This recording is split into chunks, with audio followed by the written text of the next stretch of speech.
So if you find yourself closing an eye or covering an eye, this often means that your binocular vision, which is your ability to use both eyes together as a team, is actually interfering with your ability to do the task. Another strategy that people, when they have this issue, is to kind of turn their head to the side or tilt their head into an area where it's easier for them to use both eyes together. Another strategy that the brain often uses is known as suppression. And this is where the brain actually actively ignores or filters out some of the vision in one eye. And most people that do this aren't even consciously aware. So the most common time that this happens is when doing, close tasks. So people often have difficulty with getting both eyes to pull inward, so when you look at something close, you got to get both eyes to point at the same spot. So if you have difficulty with pulling them inward, this is called convergence insufficiency. Or some people have the opposite, where their eyes want to cross in too far, and that's known as convergence excess.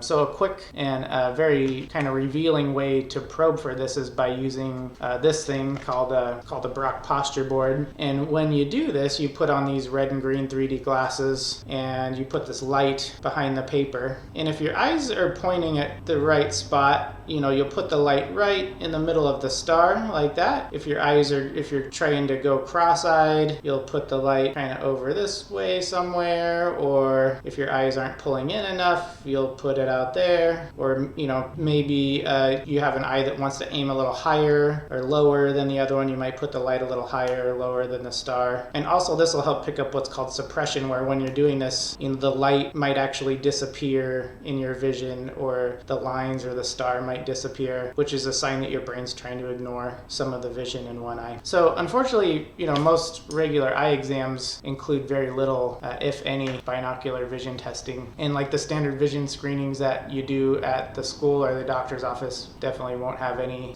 so if you're noticing any behavior like that, like closing an eye, covering an eye, turning your head, it's definitely worth having a thorough binocular vision evaluation by an optometrist that specializes in this. Many of these issues can be addressed with like vision therapy, which is like a program of like eye exercises to kind of improve your skills or your ability to use both eyes together. Or sometimes we'll put prism in glasses to make it easier to use both eyes together, or sometimes we'll combine the two. So anyway, that's all I got for that. Thanks for looking.